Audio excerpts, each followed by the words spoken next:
होला साहब 19 लाख रुपया कोई नाला को निर्माण किया, उसके बाद आधा रुपया लगाया 23 लाख, और उसके बाद आधा रुपया लगा, आधा गमन हो गया, पता नहीं कहाँ गया।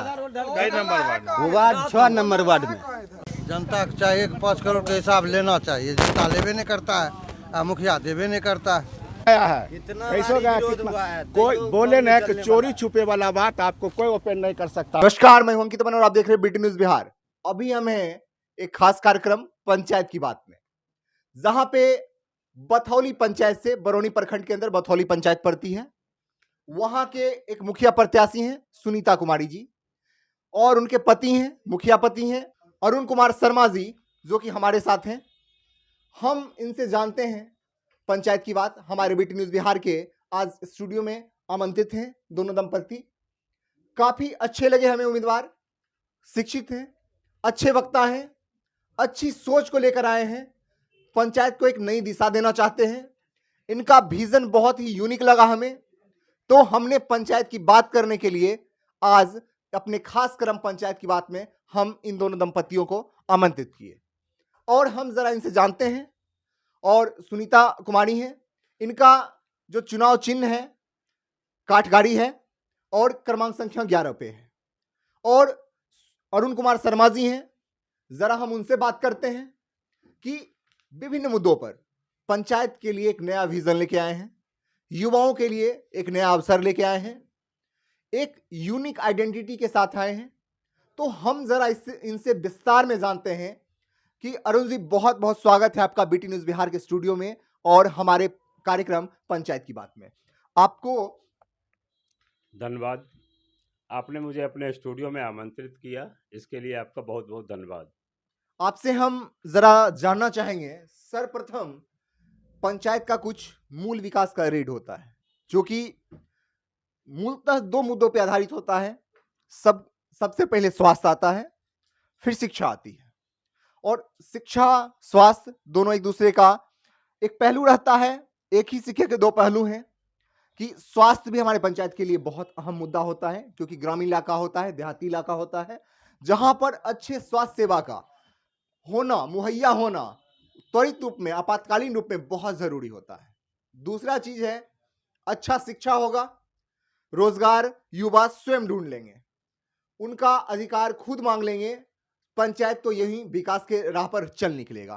तो हमें जरा अरुण जी बताइएगा कि आप इस बार पंचायती चुनाव दंगल में जो उतरे हैं, तो आपका क्या मुद्दा है शिक्षा पर? शिक्षा पर आपकी क्या सोच है? सबसे पहले तो मैं अपने ग्राम पंचायत बथौली के जनता का अभिवादन करना चाहता हूं, और उनके बीच में एक उद्देश्य के साथ आया हूं। शिक्षा किसी भी समाज की रीढ़ होती है। आज मैं आपके स्टूडियो में हूं, तो शिक्षा का उसमें बराबर योगदान है। पूरा पंचायत हमारे परिवार को एक अच्छे नज़र से इसलिए भी देखते हैं क्योंकि हम लोग शिक्षित हैं, और मैं शिक्षा में बहुत कुछ करना चाहता हूं। आज हमारे पंचायत की सरकारी स्कूलों का जो दयनीय हालात है, उसमें परिवर्तन लाना, उसमें सुधार लाना, वो मेरा मुख्य उद्देश्य होगा।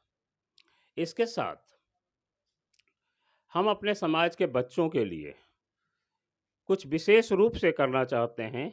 उसमें है पुस्तकालय का निर्माण, कोचिंग सेंटर का निर्माण, कंप्यूटर लैब की व्यवस्था, ये सारी चीज़ें हैं। आज हमारे गांव के बच्चे, लड़के और लड़कियां, शिक्षा के लिए, कंपटीशन की तैयारी करने के लिए या कॉलेज में पढ़ने के समय तैयारी करने के लिए उनको बेगूसराय जाना पड़ता है। उनका एक आर्थिक स्थिति मजबूत नहीं होने के कारण ऊपर से आर्थिक बोझ आता है परिवार पे, वो उचित समय पे उचित शिक्षा नहीं ग्रहण कर पाते हैं। इसके लिए मैं चाहता हूं, जो हमारे पंचायत के बीच एक ऐसी कोचिंग सेंटर की व्यवस्था हो, जहां हमारे पंचायत के बच्चे, लड़के और लड़कियां यहीं पे कंपटीशन की तैयारी करें, अपने कॉलेज की पढ़ाई को पूरी करें। दूसरी चीज़ जो है, स्कूलों की दयनीय स्थिति, उसमें सुधार लाया जाए। सरकारी अनुदान जो बच्चों को समय पे नहीं मिल पाता है, उसके लिए हमारा भरसक प्रयत्न रहेगा जो बच्चों को सरकारी अनुदान समय पे मिले। एक खास बात और है जो मैं करना चाहता हूँ, वो ये है, जो हमारा समाज मजदूरों और किसानों का समाज है, यहाँ आर्थिक कमजोरी के वजह से बहुत सारे अच्छे बच्चे शिक्षा का लाभ नहीं उठा पाते हैं। अपनी पढ़ाई कोई 8 क्लास पास करके, कोई 10th क्लास पास करके छोड़ देते हैं। उनके लिए मेरे दिल में और दिमाग में एक अलग जगह है। मैं उनकी उस आर्थिक कठिनाई को दूर करते हुए अपने समाज के हर एक आर्थिक रूप से कमज़ोर बच्चों, लड़के और लड़कियों की कॉलेज तक की पढ़ाई की निःशुल्क व्यवस्था करूँगा। मान लीजिए आज कॉलेज में एडमिशन कराने के लिए उनके पास पैसे नहीं हैं, तो उसमें हम भरसक प्रयत्न करेंगे जो उनका कॉलेज में एडमिशन हो, उनकी अच्छी किताबें, कॉपी, कलम जो उनकी ज़रूरत पड़ेगी, कंपटीशन का फॉर्म भरने का पैसा हो गया, या कहीं वो एग्ज़ाम देने के लिए कंपटीशन की तैयारी पे जाते हैं, उनके पास आर्थिक स्थिति मजबूत नहीं है, वो एग्ज़ाम नहीं बाहर जाके दे पाते हैं, उसकी व्यवस्था, ये सारी जिम्मेदारी करने का मैं भरसक प्रयत्न करूँगा, हरदम प्रयास करूँगा। क्योंकि शिक्षा का महत्व क्या है, वो मेरा परिवार खूब अच्छी तरह से समझता है। आज समाज में हमें जो इज़्ज़त मिलता है, जो लोग इज़्ज़त देते हैं, जो प्रतिष्ठा देते हैं, उसका मेन कारण है शिक्षा। आपने बहुत अच्छी बात बोली कि शिक्षा बहुत जरूरी है, समाज का रीढ़ है। किसी भी समाज का शिक्षा बहुत बड़ा अस्त्र होता है, ये हम भी मानते हैं। और कलम में जो ताकत होती है, इससे हर कोई जानता है कि कितना बड़ा ताकत होता है कलम में। एक बात अरुण जी जानना चाहेंगे, एक बहुत बड़ा मुद्दा होता है हमारे आसपास के सुदूरगामी क्षेत्र में। सच बोले मजदूरों की संख्या ज्यादा है, हर जगह ऐसी स्थिति होती है कि बहुत कम उम्र में ऐसा पारिवारिक स्थिति हो जाता है कई जगह कि बच्चे दिल्ली की तरफ चले जाते हैं मजदूरी करने के लिए, शिक्षा छोड़ के। वही 9th-10th किसी तरह बेचारे पास कर लेते हैं, हायर एजुकेशन के लिए उनके पास फी नहीं होता है, तो उनके लिए क्या कोई रणनीति बनाए हैं आप? जी हाँ, पूरी रणनीति तैयार है और उस पे मैं पूरा काम भी करूँगा। आर्थिक रूप से जितने भी परिवार के बच्चे जो अपनी शिक्षा को ग्रेजुएशन तक कम से कम पूरा नहीं कर पाते हैं, उनको हर संभव मदद मैं अपने तरफ से सामाजिक तौर पे दूंगा। इसके लिए मैं भरसक प्रयत्न करूंगा। तो इसमें एक और मुद्दा आता है जो कि रोजगार से जुड़ा हुआ है, गरीबी से जुड़ा हुआ है, जो कि हर लगभग पंचायत का ये मुद्दा है।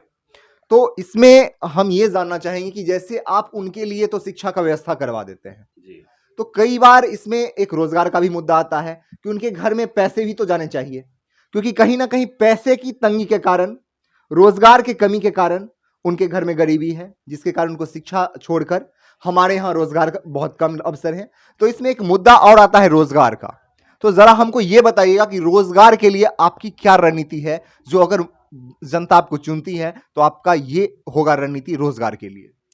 हमारे समाज के हर एक बच्चों के पास 2 घंटा 4 घंटा का समय मिलता है। हम अपने समाज के महिलाओं के लिए और ख़ास करके जो बच्चे पढ़ रहे हैं, लिख रहे हैं, उनसे 2 और 4 घंटे का योगदान लेंगे। गांव में हम अपने छोटे-छोटे कुटीर उद्योग जैसे मसाला, पापड़, मोमबत्ती निर्माण और भी बहुत सारे चीज़ हैं, मुरही उद्योग है। तो ऐसे छोटे-छोटे उद्योगों को हम प्राथमिकता देंगे, जिसमें वो अपना 2 से 4 घंटा लगा के, बस ज़्यादा समय भी नहीं लगाना है, 8 घंटे भी मजदूरी के रूप में नहीं करना है, 2 घंटा देना है, 4 घंटा अपना देना है। और उससे जो होगा, उनको एक अलग से आर्थिक मदद मिलेगी, ठीक है?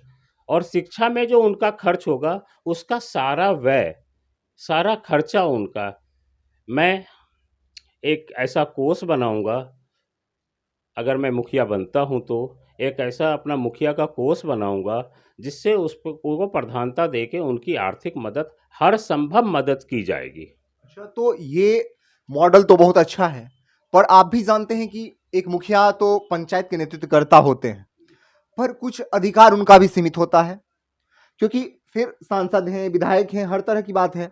तो इसमें होगा कि आपको वो खींच के लाना पड़ेगा उसको धरातल पे, कई जगहों से उनको अधिकार के लिए लड़ना पड़ेगा कि ये हमारे गांव में ये ऐसा मॉडल होना चाहिए। तो उसके लिए क्या कीजिएगा फिर? हर एक समाज में कुछ ना कुछ लोग ऐसे हैं जो समाज का विस्तार और विकास चाहते हैं। हमारे समाज में भी ऐसे लोग हैं। उनके नेतृत्व में, उनका साथ लेकर हम अपने विधायकों, एमपी से या जो भी सोशल सामाजिक कार्य करने वाले लोग हैं, हमारे समाज में, बिहार में, भारत में एनजीओ संस्था, गैर सरकारी संस्थाएं जो हैं, वो भी हमारे समाज के लिए शिक्षा में, रोजगार में, स्वास्थ्य में बहुत कुछ करना चाहती है, निःशुल्क करना चाहती है। हम लोग अपने समाज के कुछ लोगों को साथ लेकर, जो समाज के अच्छे लोग हैं, जो शिक्षा के महत्व को समझते हैं, जो अपना योगदान देना चाहते हैं, उनको साथ लेकर हम अपने विधायक के पास जाएंगे, हम अपने सांसद के पास जाएंगे, उनसे उस फंड को जुटाएंगे और अपने बच्चों का हर संभव मदद करेंगे। तो आपने बोला कि शिक्षा पर जो आपने रणनीति बोला, सचमुच एक आदर्श मॉडल होगा ये। अगर ये ऐसा धरातल पे उतर जाता है तो हमको लगता है कि अभी तक हम जितने पंचायत घूमे हैं उसके लिए एक बहुत बड़ा ये योगदान होगा कि इस तरह का मॉडल किसी पंचायत में उतरता है, लोग इसको अनुकरण करना स्टार्ट करेंगे। तो हम ये जानना चाहेंगे कि देखिए, हम आपके पंचायत में घूमे, वहां हम देखे हैं कि शिक्षा की जो लचर व्यवस्था है उसको तो देखे ही हैं, साथ ही साथ स्वास्थ्य व्यवस्था, जो प्राथमिक स्वास्थ्य सेवा मिलनी चाहिए, उसकी भी बहुत लचर व्यवस्था है। अंदर सुदूर ग्रामीण बथौली में जो पंचायत की जनता है उनको मेन टाउन आना पड़ता है, और कम से कम आपातकालीन स्थिति में कम से कम उनको फर्स्ट एड मिले अच्छा। तो वहां जो लचर व्यवस्था है, एक मुखिया के रूप में, एक सामाजिक समाज सेवी के रूप में, आपका उसके लिए क्या रणनीति कुछ बनाए हैं? जी हाँ, हर एक प्रखंड में, खास करके हमारे प्रखंड में स्वास्थ्य केंद्र है और हमारी प्राथमिकता रहेगी जो हम अपने पंचायत में एक उप स्वास्थ्य केंद्र का व्यवस्था करें।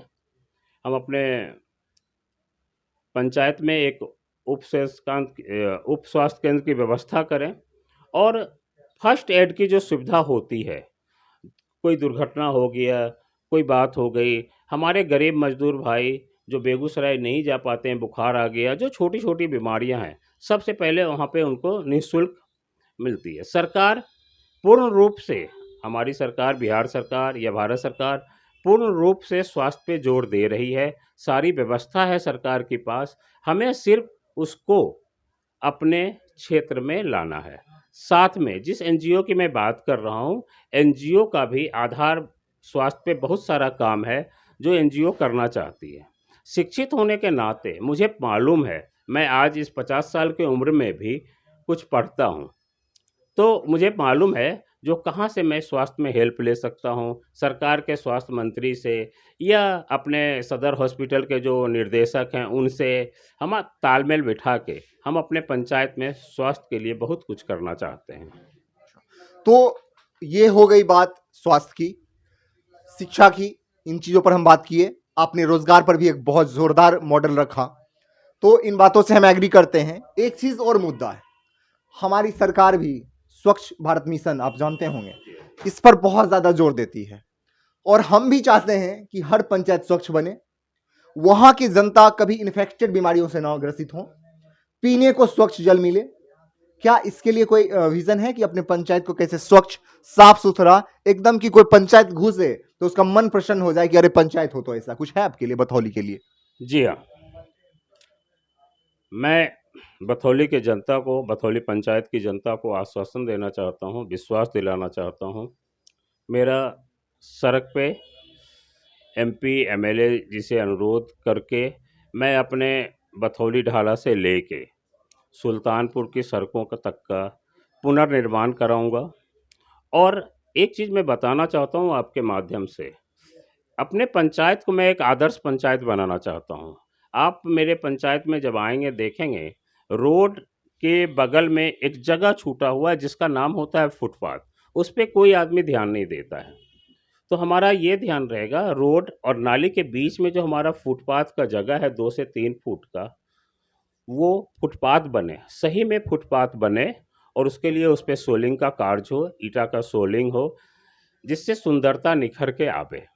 इसके साथ साथ जगह जगह पे हम रोड के किनारे वृक्षारोपण पे सरकार की बहुत बड़ी योजना है और वो सरकार ने बहुत कुछ किया भी है। उसको हम मूल रूप से सौंदर्यीकरण के लिए, हमारे बगल में रिफाइनरी है, वहाँ से बहुत सारा अनुदान लिया जा सकता है और वो करते भी है। रिफाइनरी ने हमारे ग्राम में, हमारे खास करके बथौली के स्कूल में, उन्होंने जल के लिए एक व्यवस्था किया है जहाँ हमारे बच्चों को शुद्ध पानी मिलता है। तो रिफाइनरी हमारे समाज में और बहुत कुछ करना चाहती भी है। ठीक है, इसकी जानकारी मुझे है। मैं आग्रह करूँगा अपने समाज के लोगों से जो इसमें बढ़ चढ़ कर हिस्सा लेंगे। वृक्षारोपण होगा, सौंदर्यीकरण होगा गांव का और बहुत कुछ किया जा सकता है। तो हमने हर मुद्दे को छुआ। आप भी जानते हैं, सारी जनता जानती है, भारत कृषि प्रधान देश है। किसानों का मुद्दा हर वक्त जोर शोर से रहता है। आए दिन किसान आत्महत्या करते रहते हैं। मजदूरों की संख्या बहुत ज्यादा है हर जगह। तो उन किसानों के लिए, उन किसानों का दर्द सुनने के लिए क्या आपके पास कोई उनके लिए रणनीति है? जी हाँ, हमारा भारत और हमारा गांव खास करके किसान प्रधान और मजदूर प्रधान है। यहाँ पे हम समझते हैं जो 70 से 80% लोग जो हैं वो छोटे मोटे किसान हैं। बड़े किसान भी कुछ हैं, लेकिन खास करके ये किसान जो हैं उनमें उनका जो सारा काम है वो सही जानकारी, सरकार की जो सरकारी अनुदान है या जो योजना है जो सरकार किसान के लिए करना चाहती है, उसकी समय पे जानकारी किसानों को नहीं मिल पाती है। तो हमारा ये उद्देश्य रहेगा और ये कोशिश रहेगी, जो सबसे पहले किसानों को सरकार से मिलने वाली जो भी मूलभूत योजनाएं हैं उनकी जानकारी देना। और उन योजनाओं में जैसे आजकल हमारे प्रधानमंत्री देश के सोलर पंप पे बहुत ज़्यादा जोर दे रहे हैं। आज 100 रुपये लीटर से ऊपर डीजल का भाव है और आप जानते हैं जो कृषि के लिए, खेती के लिए जल का प्रबंध सबसे ज़्यादा महत्व रखता है। तो आज एक किसान अगर एक डीजल पंप चालू करते हैं, अगर दिन में वो 5 घंटा भी डीजल से अपना पंप सेट चला रहे हैं तो 500 रुपये वो पर डे खर्च कर रहे हैं। इसके बदले में सरकार सोलर पंप लाई है। आपको जान के ताज्जुब होगा, हमारे किसान कुछ लोग जानते भी हैं शायद, सोलर पंप योजना में भारत सरकार 90% का जो है अनुदान दे रही है। मतलब एक अगर 5 लाख का सोलर पंप पंचायत में एक किसान अपने घर पे, अपने खेतों में लगाता है, तो उसमें 5 लाख का अगर वो प्रोजेक्ट है तो किसान को मात्र और मात्र 50,000 रुपये खर्च करना पड़ता है। बाकी का 4.5 लाख रुपए जो है वो प्रधानमंत्री कुसुम योजना के अंतर्गत से किसान को देने का प्रावधान है। ये चीज़ें जो है ये समाज तक लाया जाए, इसके लिए मेरा भरसक प्रयत्न रहेगा। शिक्षित होने के नाते मुझे मालूम है जो किसानों को ऑनलाइन करने में क्या क्या परेशानी आती है, एक आवेदन लिखने में क्या क्या परेशानी होती है, उसकी सारी व्यवस्था हमारे पंचायत में मुखिया बनने के बाद हमारे पंचायत में ही होगी।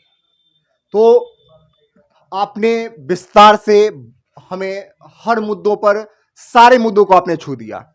अगर ऐसा मॉडल होता है तो हम ये कह सकते हैं कि बिहार का पंचायती चुनाव जो होगा, और ये मॉडल अगर हो जाता है तो हम कह सकते हैं बिहार का सबसे एक आदर्श पंचायत, एक रोल मॉडल होगा बथौली पंचायत। हम ये जानते हैं चुनाव आएगी जाएगी, जनता है, विकास है, यही काम देगा, शिक्षा काम देगा, चुनाव आता रहेगा जाता रहेगा। तो हम जरा अरुण जी आपसे ये जानना चाहेंगे और ये आग्रह करना चाहेंगे कि अगर चुनाव को हटा दे, इन प्रतिद्वंद्विता को हटा दे, इस चुनाव रूपी को, तो आपके अपने बथौली पंचायत के और भी उम्मीदवार हैं जो भी जनप्रतिनिधि हैं, बिहार के भी अन्य जनप्रतिनिधि हैं। ये रोल मॉडल जानकर हम बहुत खुश हुए। और तो आप उन लोगों के लिए भी क्या संदेश देना चाहेंगे, सिर्फ अपने पंचायत की नहीं, आप तमाम बिहार पंचायत के लिए और उन उम्मीदवारों के लिए भी जो आपके भी प्रतिद्वंदी होंगे लेकिन चुनाव को अगर अलग से रख दें, तो उनके लिए क्या संदेश है? नहीं, देखिए साफ चीज़ है और स्पष्ट रूप से मैं कहना चाहूँगा, जो मुखिया एक पद है, मुखिया का पद क्या है, मुखिया कैसा होना चाहिए, ये हमारे जनता को, हमारे समाज को समझना पड़ेगा। सब लोग जानते हैं, जो एक ज़िला का जो अधिकारी है, जो प्रमुख जो ज़िला पूरा ज़िला चलाता है, जिसको हम लोग ज़िलाधिकारी कहते हैं या डीएम कहते हैं, वो यूपीएससी क्वालिफाइड करके आते हैं और फिर इतने पढ़ने लिखने के बाद वो ज़िला का मालिक बनते हैं। ज़िला के बाद आता है हमारा ब्लॉक, ब्लॉक के बीडीओ साहब बीपीएससी कंप्लीट करके आते हैं, तब बीडीओ बनते हैं। उसी तरह ब्लॉक के बाद हमारा ग्राम पंचायत आता है। अगर हमारे ग्राम पंचायत के मुखिया शिक्षित नहीं होंगे, चरित्रवान नहीं होंगे, ईमानदार नहीं होंगे, तो वो समाज का विकास नहीं कर पाएंगे। तो बिहार ही नहीं, अपना समाज मेरा ही नहीं, पूरे देश के लिए मैं ये कहना चाहूँगा, जो जनता जिनको भी चुने, अपने आत्मचिंतन से चुने, अपने मन से चुने और किसी के बहकावे में नहीं आए। समाज का जब चुनाव होता है मुखिया का, तो समाज के ही लोग प्रतिनिधि के रूप में सामने आते हैं। तो समाज उन प्रतिनिधियों को अच्छे तरह से पहचानते हैं, जानते हैं। तो समाज के लोगों का भी जैसे वोट देना हमारा अपना अधिकार है, उसी तरह समाज के जनता का भी एक कर्तव्य होता है, जो हम अपने सामने जितने भी प्रतिनिधि खड़े हैं, आज मैं अपने उदाहरण दूं अगर अपने पंचायत का, तो हमारे पंचायत में 11 प्रतिनिधि खड़े हैं और ख़ास करके हमारे गांव बथौली गांव में 3 कैंडिडेट हैं। तो ये तय हमारे समाज की जनता करेगी, जो हमें कैसा मुखिया चाहिए, ईमानदार, चरित्रवान, शिक्षित, ये हमारे समाज की जनता को तय करना है। और मुझे भरसक उम्मीद है इस बार की चुनाव में हमारी जनता निष्पक्ष होके, निष्भाव होके एक शिक्षित परिवार की शिक्षित उम्मीदवार को अपना साथ देगी, अपना समर्थन देगी। और मैं दिल से, दिमाग से, पूर्ण विश्वास के साथ अपने समाज के हर एक वर्ग को ये विश्वास दिलाना चाहता हूँ, जो जीत के आने के बाद मैं समाज का पूरा से पूरा विकास करूँगा। तो एक चीज हम और जानना चाहेंगे, जब इतना बात आपने बता ही दिया तो हम ये भी जानना चाहेंगे कि एक चीज होता है कि जनता को अशिक्षा के कारण उसको अपने अधिकार नहीं मालूम है, और कई जगह जो प्रतिनिधि होते हैं वो भी अगर नए होते हैं तो उनको सारा अपना भी अधिकार क्षेत्र जानने में बहुत समय लग जाता है। एक पॉजिटिव पॉइंट है कि आप शिक्षित हैं, पहले से इन चीजों को जान रहे हैं, तो एक पारदर्शिता तो होती है कि कितना फंड आया, कहां लगा, पर अशिक्षित होने के कारण, गरीब गुरबा होने के कारण उनके पास वो जानकारी नहीं पहुंच पाता है। तो उनको अपने अधिकार के बारे में बताने के लिए, ये पारदर्शिता लाने के लिए क्या कोई प्लानिंग है आपके पास? जी हाँ, देखिए, हम जिस परिवार से आते हैं, तो मेरा उद्देश्य मुखिया बनना नहीं है। आज समाज हमारे परिवार को जो इज्जत देती है ना, वो एक मुखिया से भी ज़्यादा होता है और है। तो मेरा उद्देश्य ये नहीं है जो मैं मुखिया बन जाऊं, मेरा उद्देश्य है विकास, मेरा उद्देश्य है सरकारी योजनाओं को धरती पे लाना, और उसमें जितना जो कुछ करना पड़ेगा मैं करूँगा। मेरे दिमाग में बहुत सारी चीज़ें हैं जो मैं 10 मिनट 15 मिनट के बातचीत में आपको नहीं बता सकता, लेकिन हर एक चीज़ का एक कार्य योजना होता है, वो है। उदाहरण के तौर पे आपको जान के ताज्जुब होगा, जो 20 सालों से मेरे पंचायत में पंचायत भवन का निर्माण नहीं हो पाया। सरकार जितना फंड देती है उसमें से 50% पैसा हर एक पंचवर्षीय योजना के अंतर्गत वापस सरकार को लौट जाती है, क्योंकि हमारे जो चुन के प्रतिनिधि आए हैं वो उस पर काम ही नहीं करवा पाते हैं। सरकार बहुत कुछ करना चाहती है, इतनी बड़ी व्यवस्था, वार्ड के रूप में वार्ड सदस्य, न्याय के लिए सरपंच, ग्राम के लिए मुखिया, ये सरकार यूं ही नहीं किया है। सरकार चाहती है जो अच्छे, शिक्षित, ईमानदार लोग समाज में आएं और कुछ करें।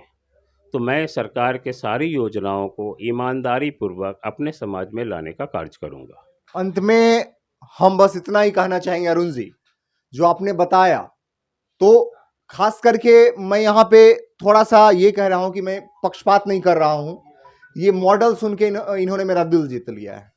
और मैं आप तमाम जनता के सामने ये घोषणा करता हूं कि अभी तक मैं जितना पंचायत घुमा हूं, बहुत सारे प्रतिनिधियों से मिला हूं, पर इतना अच्छे से अपने अधिकार को जानने के वाले, एक एक चीजों पर पद से बैठने से पहले अपना रेखा खींचने वाले, एक एक चीजों को विस्तार से उस पर मंथन करने वाले, कि हर एक पहलू पर अपना एक विशेष रूप से इस बात को यह करने के लिए कि 5 साल का मेरा पोर्टफोलियो क्या होगा, कैसे हम तैयारी करेंगे, क्या क्या करेंगे, इसका इतना विस्तार से एक भी प्रतिनिधि हमें नहीं मिले थे। तो हम अंत में अरुण जी बस इतना ही कहना चाहेंगे अपने पंचायत की बात में कि अगर आपने जितना हमें बताया, अगर इसका 5 साल बाद फिर हम आपसे मिलेंगे, अगर और आपके पंचायत बथौली पंचायत में घूमेंगे, अगर इसका 50% भी मिल गया तो मैं लाइव आकर पूरे बिहार के तमाम जनता के सामने आपको नतमस्तक हो जाऊंगा।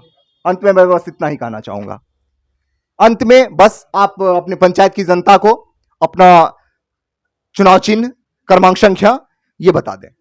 2 शब्द मैं और कहना चाहूँगा।